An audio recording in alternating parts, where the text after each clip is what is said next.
Hey everyone, welcome back to Pesterquest. I believe we are done with all the trolls, and now we are on Jane's story, The Call of Leadership. Live, laugh, and bake. Okay, I saw something like this on freaking Instagram one day, I swear. Whatever. It's a beautiful moonlit night on Alternia. The sky is clear, a cool breeze is blowing, and even the unbearable screeching of the steel-throated bat cricket sounds a little sweeter than usual. And yet, a moment of panic hangs in the air. Oh, hey, Carcat. What do you mean, Dave? Dave, are you okay? Hey! Oh, God. What has she done? Dave, please tell me that's just grub sauce. What are you talking about? What? Please just be grub sauce. Please just be grub sauce. Please just be grub sauce. Oh my god. Cardcat, stop being so melodramatic. It wasn't even me who did it. Okay, fine. It was my fault. I admit it. But I'm sure he'll be fine. Yeah, Cardcat. It's no biggie. I mean, this is obviously the craziest situation I could possibly be in right now. And like my lawyers will be in touch, don't even think that they won't. But also, it is literally freaking grub sauce, so like chill for 2 seconds, okay? Oh, thank God! Like, I know the idea of me having to swap out my soiled ketchup encrusted pants is getting you all hot and bothered under that sweater, but damn.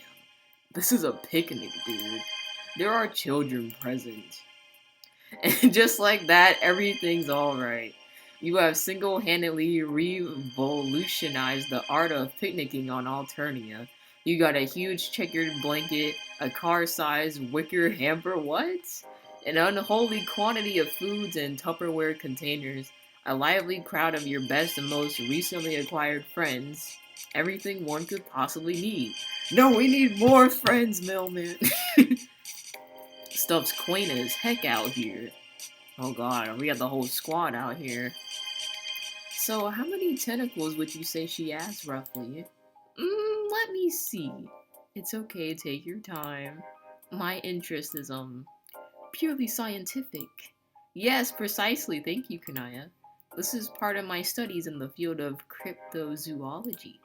It's hardly an exact science, but you can help us make it exacter. Well, that's the problem. I really don't think there's a definite answer. She just has so many. Ah, fascinating. Everyone seems to be having a really great time.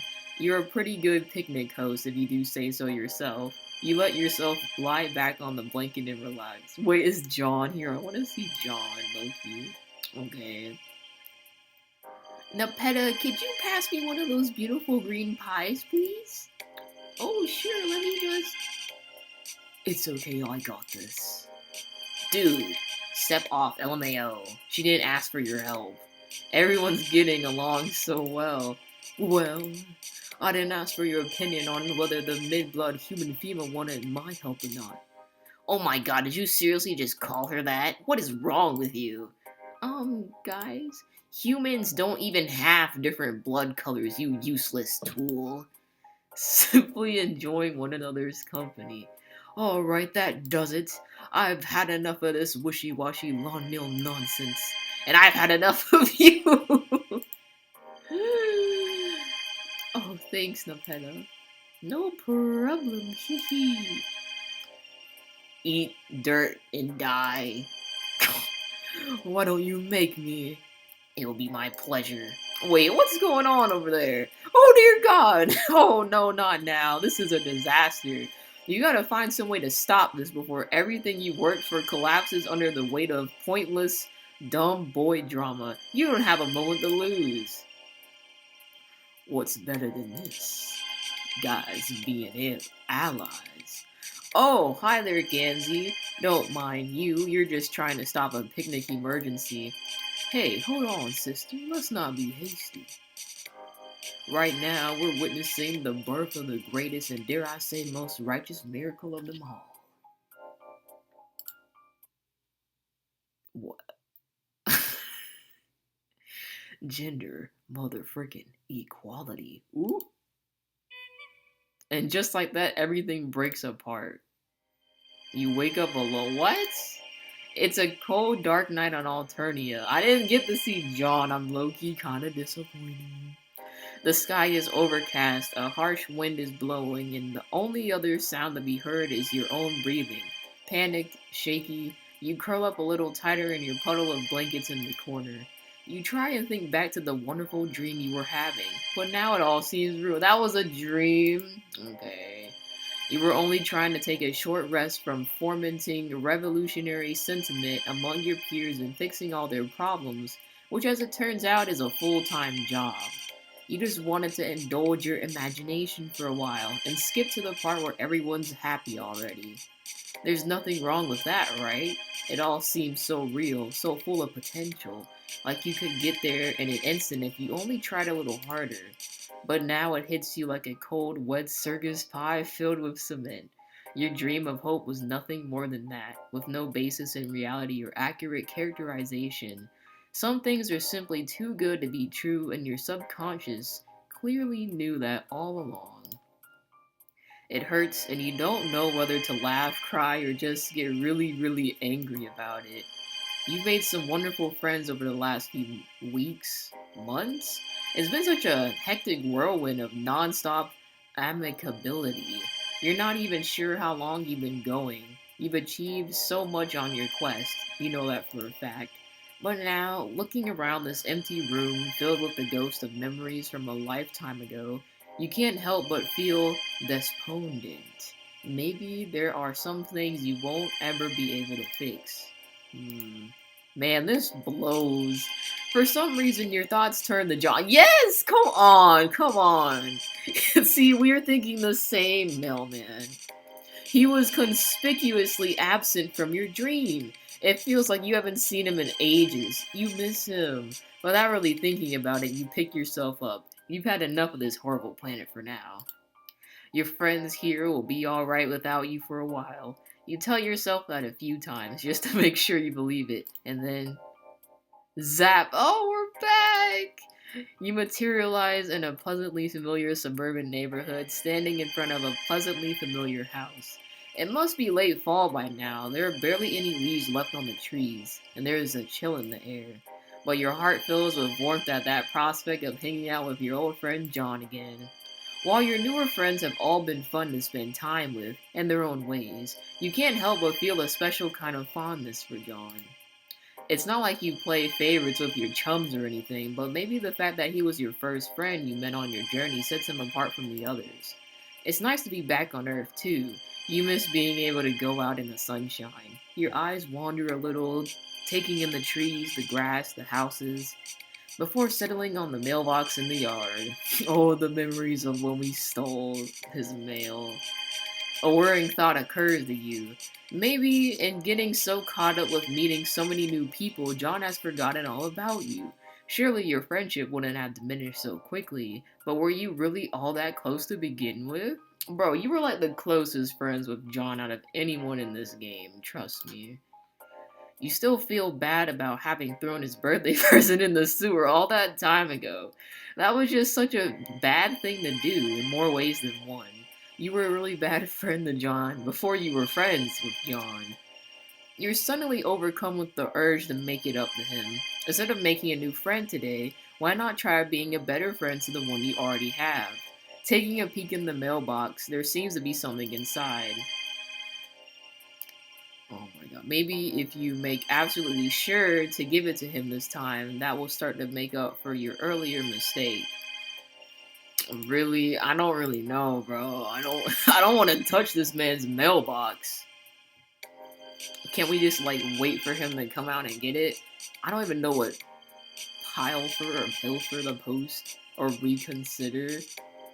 What does Pilfer mean? I don't know what that is. I'm just gonna pick it, bro. Yeah, that's an excellent idea. John will be so happy that the mail came with no mishap. Watch how you accidentally drop it down the sewer. And so grateful that you, his trusted pal, were able to make it happen. Perhaps you could even pretend it's an apology gift that you got him. Wow, you got... that does not sound good. You've gotten so good at being a friend by now, it's not even real. There's basically no way this plan can backfire. You reach your hand inside the mailbox to grab the package, and then everything goes dark. What? I don't understand how that happened. Did someone like try to prank him or something? They're like, oh, we killed him. He just got pranked. I don't understand. Whatever. On second thought, that's a terrible idea. Like, holy, that's bad. You take a moment to slap yourself around the face for a few minutes just to rub it in. How could you be so stupid? The kind of depravity that leads one to desecrate the tenacity of the friend's mailbox is what got you into this mess in the first place. Oh, huh? Looks like the mailman forgot to put up the thing. The flappy wingy doodad. You mean the flag? The bright red arm dealy on the side of the mailbox. You are quite certain that this thing is supposed to be up when there's mail to be retrieved. Even an idiot could tell you that much, and you are a first-rate idiot. You carefully raise a little red flag. Immediately, out of the corner of your eye, you spy movement in an upstairs window. It must be John! Scoping out the mail again. Quick as a flash, you zap yourself out of sight and behind a nearby bush. A white cat is hanging out back here. What? It hisses at you, but you let a wave of crackling retcon energy dance across your palms as the kitty vanishes. What? It literally just straight up disappears. That's okay. Fine. Whatever. It is a truth universally acknowledged that cats can do whatever the hell they want, except for taking this hiding spot, that is, which you have now commandeered in the name of friendship. Oh ho ho! This is a much better plan to surprise John. You can't believe you didn't think of it before. You know he loves pranks, and what better prank than to be ambushed by a dear friend? You hope you're still his dear friend. Oh god, you're getting nervous again. You hear the front door open. Shoot, here he comes! Oh, that's not John! Wait, this isn't John! Oh goodness, no. Why, it appears to be some kind of famous detective type individual, or at least someone in a famous detective disguise. But what's more, you get the strange impression that the person underneath the disguise isn't John either. Whoever it is, they make a beeline for the mailbox. Oh, maybe you're watching another mailbox robbery in action. That would explain the need for a disguise, you guess. They reach out their hand. Are they gonna die? Like I did. All of a sudden, several things race through your mind unbidden. The smell of burning, a flash of light, pain. Without thinking, you spring into action. Ooh. Oh my god. Well, nice room. It looks very similar to our buddies as we expected. You grab the interloper and zap inside the house. You both materialize in midair and collapse in a heap on the floor. Outside, you hear the telltale sound of an exploding mailbox. Who did that? Because for some reason, you know what those sound like. Phew, that was a close one. Oh lordy, that's smart. What? What on earth just happened? Your companion sits up in a bit of a daze. It looks like the disguise got knocked off in all the kerfuffle. Your hunch was right on the money. This is definitely not John Egbert. She does look oddly familiar though. Like very similar to John Egbert. Maybe they're related. You take a look out of the window down into the yard below. Yup, it's just like your ears told you. Where once there was a mailbox, there is now a smoldering wooden stump surrounded by debris. It's a sight to bring a tear to any mailman's eye, fake or otherwise. Oh my goodness. What is that, a spoon? It's either a spoon or a bong, okay? You turn back around to find the stranger standing over you, looking thoroughly disgruntled. She's pointing a large red spoon directly at your chest. It doesn't really come off as all that threatening, you have to be honest, although she could probably do you at least some form of injury with it. The injury likely wouldn't be all that serious, but you try to take it seriously anyway, just to be polite. Now hold on just one moment, Buster. Who are you? What are you doing in my bedroom? And what in the blue blazes is going on? Come on, spit it out. Oh no, you hate being put on the spot. And the first question was such a tough one, too. Who are you? It's something you don't have a definite answer to, even after all this time. Gosh, she does seem awfully confident with that spoon. You begin to entertain the thought that this girl might simply decide to beat you to death with it. Oh my god, bro. You're finding it hard to think amid all the confusion. Didn't she say that this is her bedroom? You were dead certain that this was John's house. It is John's house. It even has the tire swing and everything. And this girl, who even is she? John's never mentioned having a sister or anything before. But looking around the room, it's obvious that she lives here, and there's no trace of any of John's things. Did he move house without telling you? That thought makes you impossibly sad. Well, if you won't talk, I suppose I'll have to suss out the truth myself. She looks at you very carefully for a moment before glancing over at one of the posters on the wall.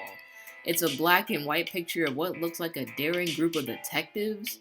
They're drawn in a fairly minimal style with round, ovoid heads. Immediately, her face lights up with recognition. Oh, I see. Hoo-hoo, mum's the word. She taps the side of her nose knowingly and winks, and you realize that she's trying to let you know that she knows something that you supposedly both know. But all you really know is that you have no idea what it is. Oh, you're very good. Pretending not to know that which you know that I know that we both know. Oh my goodness. No, you're telling her you haven't got the foggiest clue what she's talking about. Knowing stuff? How could anyone possibly accuse you of such a thing? What? Oh, it's alright. I won't tell anyone. Keeping incognito is of the utmost importance for problem sleuths like us. Always a pleasure to meet a fellow fan. A fan? Huh? She seems to be under the impression that you're some sort of cosplayer. Either that or an undercover agent of some sort. Oh, what the hell? You might as well roll with it. But I like the mailman thing, bro. This will be easier than pretending to be a postal worker at any rate. Hold on a moment. I've got just the thing for a fellow gentle person of taste. She puts the spoon away for a moment, which is a relief, then whips another copy of the poster and a pen out of nowhere and signs it. You've never met or heard of this girl before, and she's just straight up giving you her autograph. You take a look at the signature. Bro, we just teleported you to your room and you don't think that's weird, Jane? The name reads Jane Crocker. Huh? You guess this girl's name is Jane then. Now that we've got that out of the way, nice though it is to make your acquaintance, that doesn't explain what you're doing in my house. Or come to think of it, how we even got here. Well, it's all very simple actually. Just a boring everyday example of an innocent bystander stepping in to save an unwitting team from a parcel bomb with their zappy hell treasure powers. Nothing weird at all. You zap around the room a bit by the way of demonstration, ending up back where you started. Transportalization technology. I knew various competitors of ours have been developing something like that for a while, but I had no idea they were already doing field tests. I suppose it wouldn't surprise me. What a parcel bomb, you say? You gesture out of the window at the sad, obliterated remains of the mailbox. There was nothing anyone could do to save it, or its contents. Oh shoot, Jane wasn't expecting any extremely important deliveries, was she? Potentially in the form of a significant birthday gift or a copy of a mysterious computer game. You mean the Sperm House? Oh my goodness. I'm not surprised you heard about it. That isn't due for another week though. Oh, thank God. Oh, well, that's a relief then. No harm done. I wouldn't go quite that far. Alpha notwithstanding, the fact remains that someone tried to blow me up. Okay, so some harm done.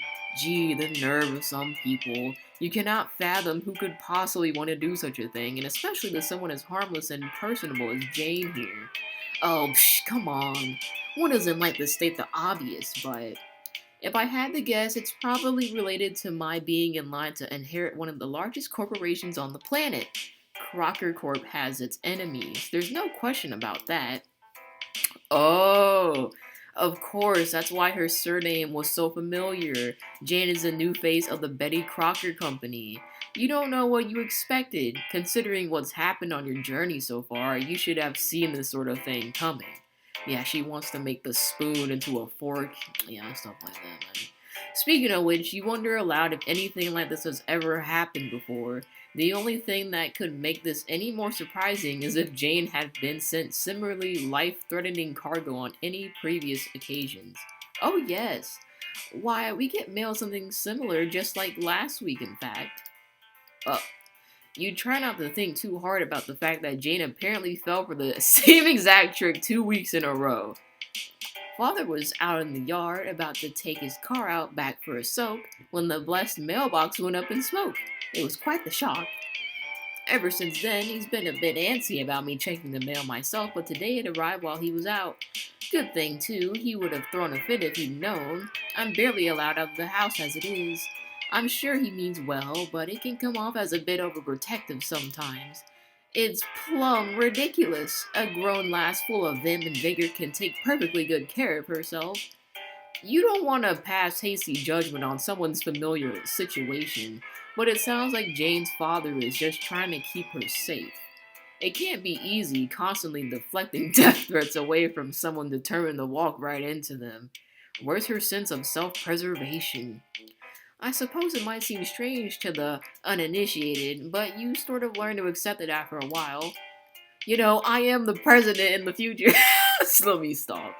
I've been doing death, dodging death, ever since I can remember. People seem really determined to do me in, and I simply can't explain it. Jesus. Wow, that must be pretty rough going. God, that sounds awful, actually. Being the eminent ruler of an empire must come with a fair number of people who want you gone. Thinking back to your encounter with a fairy, you suppose that you were recently part of such an attempt yourself, in a manner of speaking. You decline to mention this to Jane, and being reminded of your time on Alternia causes you to lapse into an uncomfortable silence. Jane looks around a little awkwardly before breaking it. So, not that I'm ungrateful for the fact that you appear to have rescued me from certain peril, but... Oh, right, of course, you're introducing in a complete stranger's home. Intruding. I was like, that doesn't make sense. You'd almost forgotten that this is the first time you and Jane have ever met. Why? Because she looks like John and you just assume? Your heart sinks as you consider that, between the vastness of the universe and the determination of those attempting to murder her, this might be the last time you ever meet as well. Wow, okay, we just moved downstairs. Hey, yo, this dude look familiar low-key, though. Jane offers to show you out. On the way downstairs, you politely ask her how long it's been since her family moved here. Does she know if anyone called John used to live in this house? She gives you a strange look before gesturing to a, oh god, is that a corpse by a fireplace? You take a moment to process the fact that Jane has stuffed a human person mounted on the plinth in her living room. Like Jade, I can't do these names. Like Jade did. She says it's her papap, which you guess means grandfather. It's kind of hard to parse some of the vocabulary, I can't even speak. Jane uses sometimes. Anyway, the guy's name was John, and you can't help but see a resemblance to your good friend Egbert. You've encountered enough coincidences by now to know that this must be him somehow. You must have traveled forwards in time by accident or some such. This is the only possible explanation. You try very hard not to have a whole mental breakdown about your apparently long-dead friend, but sadly not hard enough. However, at the sight of your various expressions of horror, shock, and confusion, Jane perks up considerably. Did you know my dear old papa? You should have said something. He was a popular fellow, so I suppose it was only a matter of time before one of the friends from his performing heydays came to visit. That's right, Jane. Keep talking about him and your friendship in the past tense. This is totally helping you feel better. By which you mean to say, yes, Jane, you're absolutely right. You are an old, entertaining friend of her papa's who just so happened to be visiting the area in the middle of circus touring season. You try not to be too insulted when Jane eats the lie up without a moment's hesitation. Well, if one of old Popop's Crocker's pals is here, I suppose I can't just turn you out to the street like nobody. And Papa would never forgive me for giving a family friend the cold shoulder. You simply must stay a while longer, I insist. You cannot help but agree enthusiastically, and here you were thinking this volume was over before it really got started. Gee, this makes a nice change. You've grown accustomed to putting in a lot of hard work to score some hangout time with various people on your journey, but all it took to convince Jane was a pre-established connection with her apparently very wealthy relatives. It just goes to show you stuff. I'm afraid I haven't fulfilled my duties as host very well so far, but I'm determined to change that starting now. But, what to do? You've been playing the game of friendship long enough by now to sense an important decision approaching. You take a quick inventory of Jane's important character details. You mean interest and personality traits. She seems to have a passion for the lost art of sleuthing and famous detectives of years past. Her eminent inheritance of a baking conglomerate and expert spoon wielding likely indicate that she knows her way around a cake or two as well. Why don't the two of you practice some self-care? What? Bro, let me save the game. We're gonna solve a mystery, come on. Bum bum bum. It's been bothering for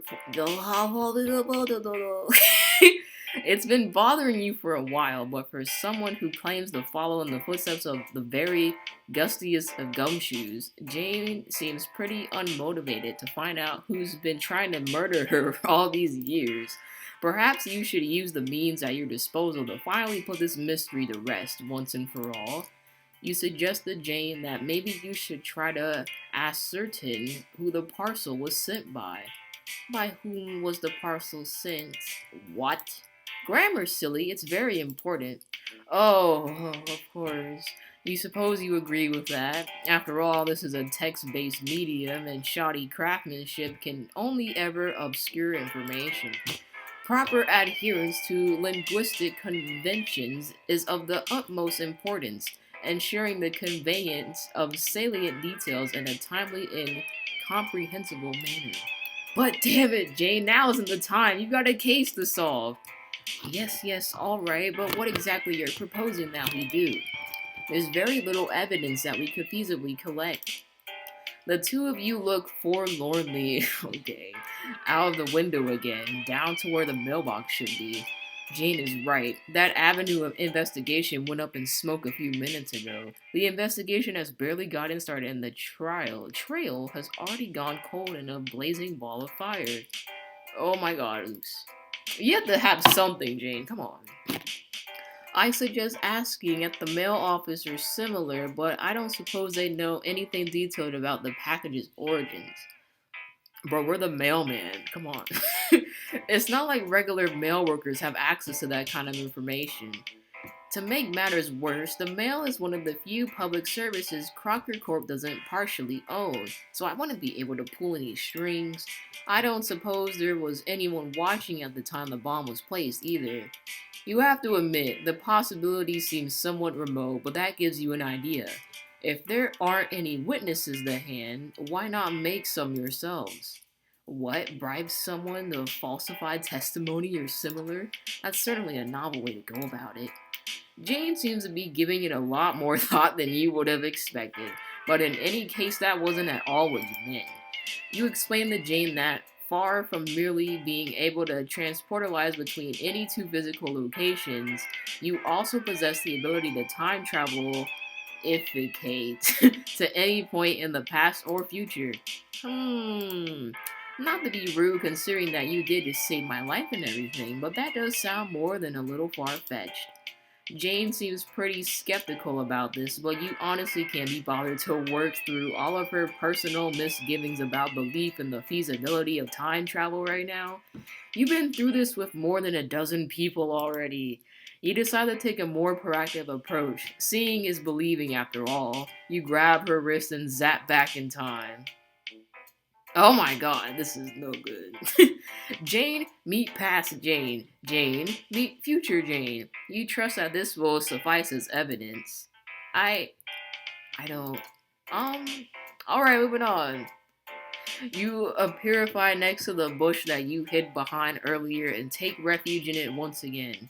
A conveniently abandoned wristwatch on the ground nearby indicates that you have traveled an hour into the past. No sign of the white cat yet. The mailbox is there in all its beautiful, unexploded majesty. Okay. But stands empty as of right now. This is perfect. All you have to do now is wait for the truth to come to you. See, Jane, isn't this exciting? Jane, what? Why is she on the phone? Get off! 911, what's your emergency? Please note that misplaced apostrophes on shop signs do not constitute an emergency. And Lalonde, help! I'm stuck in the past. LMAO, yes. What would it that tipped you off? What was it, the fact that nobody else talks like it's the 1920s? What? No, I mean this entirely literally. I am quite literally stuck in the past in a temporal sense. Oh, OMG, wait, really? Who told you that? Was it TT? I bet it was TT. Yonky my thunder GDI Strider. No, you're not listening to me. I have been transported back in time by a mysterious entity who recently saved my life from yet another ridiculous assassination attempt. Oh, okay. Damn, false alarm, I guess. Wait, GCat can time travel now? No, this is a different mysterious entity. They don't seem related to the God Cat as far as I can tell. They rescued me from a parcel bomb in the mailbox a short while ago and have since taken it upon themselves to help me find out who was responsible. They're remarkably enthusiastic about the issue, almost as if it was their civic duty somehow. So a number of mysteries, abilities, intimate knowledge of mail safety, and a compulsion to aid random citizens? Are you sure this person isn't just your mailman? Yes, I am the mailman, as a matter of fact. Janie, I mean, who knows what kind of magic those little guys can pull off? I'm pretty certain they have absolutely nothing to do with the perfection of mail delivery in any practical sense. Come on, bro. Anyway, the point is, we're now an hour in the past from our perspective, waiting for the perpetrator to place a bomb that, not a few minutes ago, threatened to blow me to kingdom come. It's all a bit much to take in. Well, shucks, Buster. Shucks, Buster, indeed. Bro, come on, we're trying to help you, Jane. You're like acting like we're trying to kill you, bro. Calm down. While Jane has busied herself with something on her phone, you've been keeping a lookout for anything suspicious. So far, nothing has happened. But now, just out of sight, you can hear the telltale sound of a vehicle approaching. You quickly, gently elbow Jane in the ribs to get her attention, and the two of you peek your heads tentatively out of the bush. You watch as an unassuming van pulls up outside of the house. You keep watching as an unremarkable person gets out and carries a small pile of mail over to the mailbox, totally unsuspiciously. From this distance, you can't really make out anything about them at all. This isn't nearly as helpful or informative as you had hoped. This is no good. We can't see anything from all the way over here. I think we might have to resort to one of the more advanced tactics in every detective's arsenal. I propose that we accost this delivery worker, tie them up, and then scrumptiously interrogate them. Oh, scrumptiously. Whatever, scrupulously, I don't know. For any information they might have. You guess that would work. Jane seems remarkably unconcerned with the ethical qualms inherent in assaulting a public servant, and at some point you would have found this extremely alarming. But after a few months on Alternia, you are so accustomed to this kind of thing that the thought of actually disagreeing doesn't even occur to you. Jesus. Jane gets into position to lead the charge. You reach your hand into a tear and reality, rummage around for a moment, and retrieve a long length of rope from somewhere in Terezi's hive. Oh my god. Hopefully she won't miss it. You mutter a quick prayer of apology to the guardian deities of mail workers everywhere. And then, now! Are we murdering someone? The two of you leap from your hiding spot and tackle the hapless stranger just as they are about to climb back into the van. Have at you! Jane is brandishing her trusty spoon as threateningly as any sword. The poor defenseless postman is taken completely by surprise and topples to the ground. You quickly tie their arms and legs and then zap all three of you back out of sight behind the bushes again. Same scenery though, low-key. Okay, then Jane sets to work. She fixes your captive with a cast iron stare and with ruthless efficiency begins to rattle off a relentless stream of astute and insightful questions. Her tongue is like a whip beating her query into submission. You watch in silent horror as she verbally dismantles this unfortunate soul piece by fearful piece. It's like watching a dozen interrogation scenes from a dozen gritty crime dramas and noir detective flicks all at once. Cheaper Twin, I cannot. My reading is like slowly going down the drain at this point. She pretends to smoke an invisible cigar at one point, seemingly without noticing at all. Wow. Oh my god, oopsies. Oopsie doopsies. You don't even have words for what she does with the spoon. What? When Jane finally pauses to catch her breath, the nameless and faceless courier manages to choke out a few words and spill the beans. It is a scant few beans, you are sorry to say. They say they don't know much. Hell, with the dame roughing them up like that, they can't even remember their own name.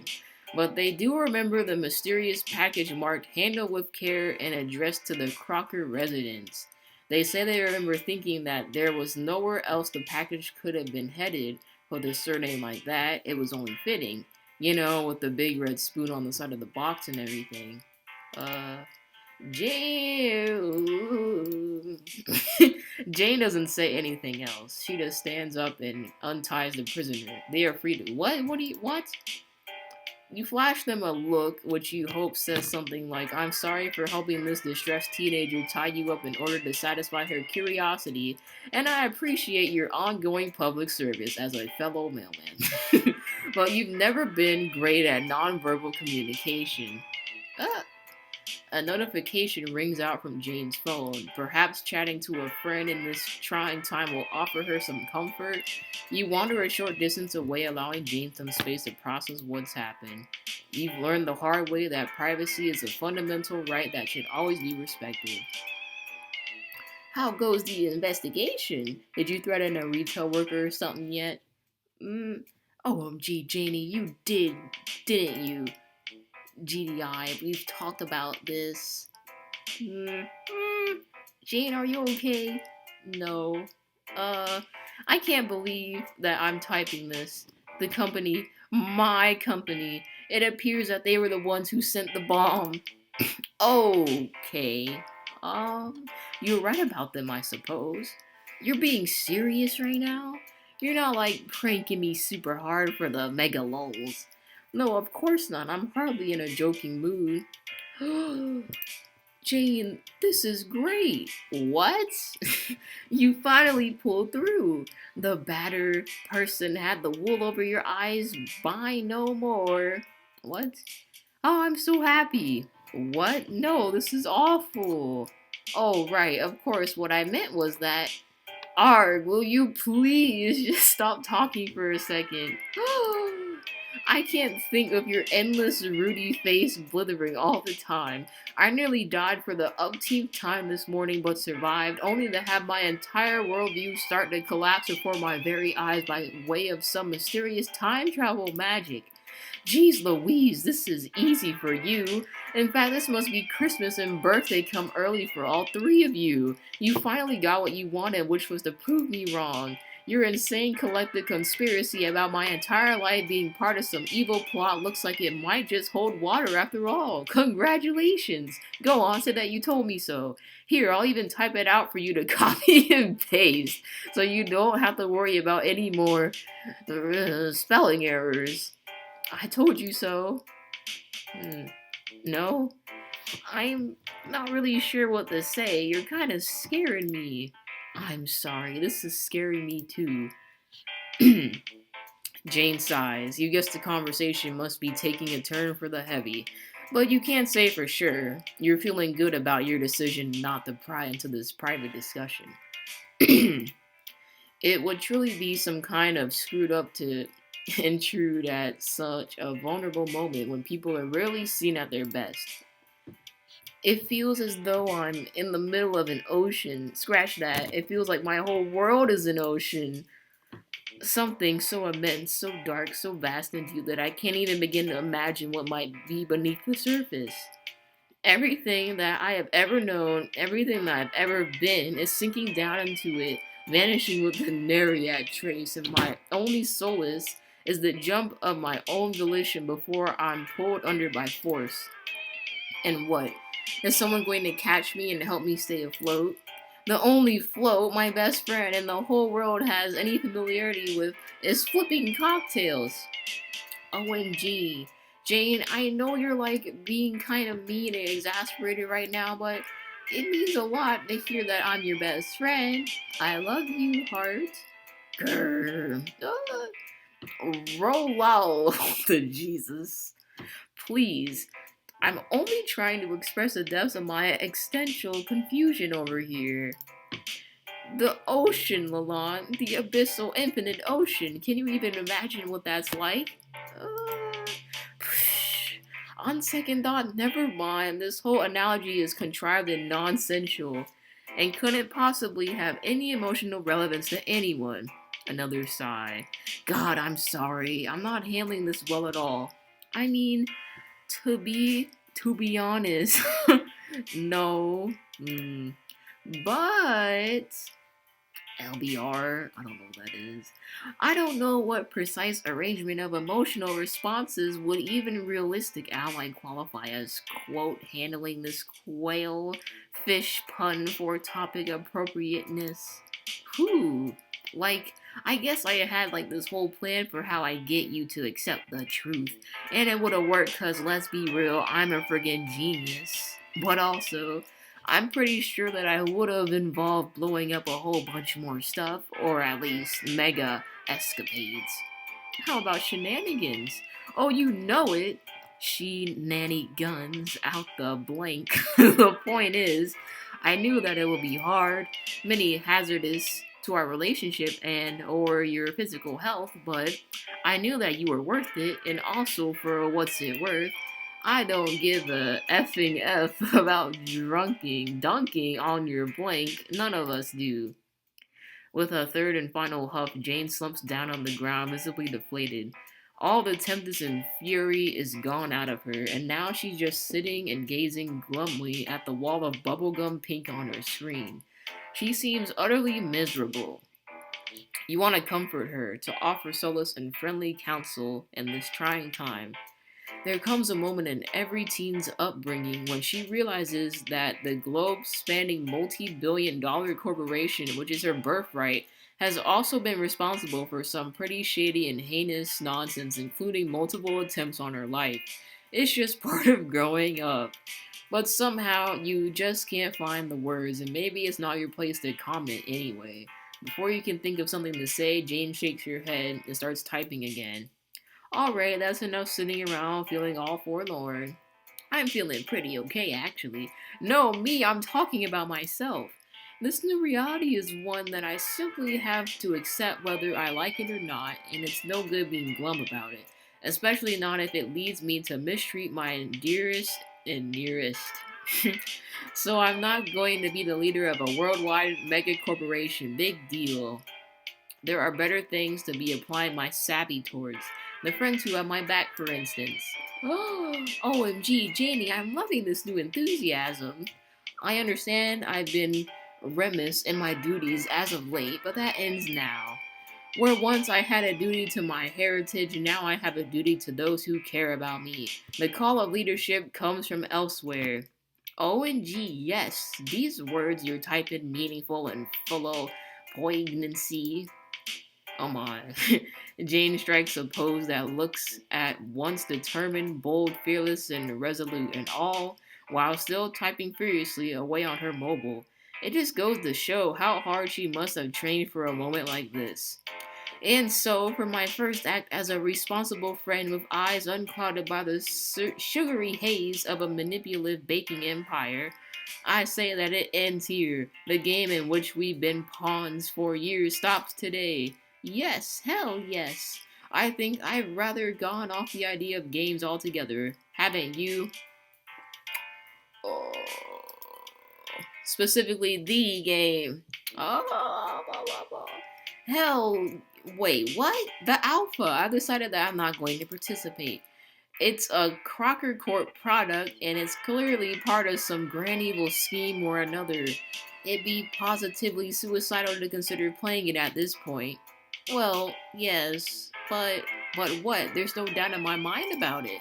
Furthermore, as your friend, and as one recently reminded of her duty of care in this regard, I feel like I should strongly advise against any of us playing it, or anyone at all for that matter. Now that I think about it, it's our solemn responsibility to ensure that nobody ever gets their hands on this game. Just imagine the havoc it could wreak. Uh, we've got 1 week before the alpha is due to release. I'm certain we can think up some nefarious schemes to disrupt it in the meantime if we work together as a team. I trust I'll be able to count on your hackster skills, sick, in this endeavor. I, sure. Completely accidental lack of excitement. My 6 skills are yours to command. I knew it. You're the best BFFC one could hope for. Wow, I just sat here this whole conversation doing what? Jane clears her throat, pockets her phone, and seems to have reached some kind of conclusion. That chat looked from the outside like it was one huge emotional journey from start to finish. You're glad that Jane seems to be feeling better for having had it, whatever they ended up talking about. Sometimes all you need is a friend to vent things towards in a healthy and productive manner. I suppose I should thank you again. Without your help, I may never have learned the truth. It's quite possible I would have lived out the rest of my potentially very short life without another opportunity to see things for what they really were. I don't know how I shall ever repay you.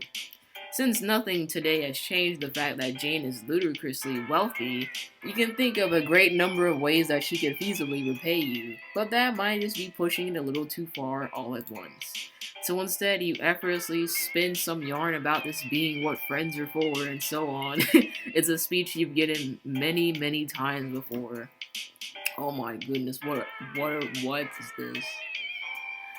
I've depended on you for a great deal, but now I think it's time to forge my own path and under my own steam. I'll show the world what Jane Crocker can accomplish with naught but her 2 bare hands. Are you going to become the president? Now, if you'll excuse me, I'll go become the president. Please stop. It's like, hey, it seems you talk to her more than me. Okay, that was interesting, I guess. Well, since I guess John is apparently gone in this timeline, I'm sure we'll see him again. We need to see John, right? Come on, that's homie. Anyways, that's it for now. Peace out, friends.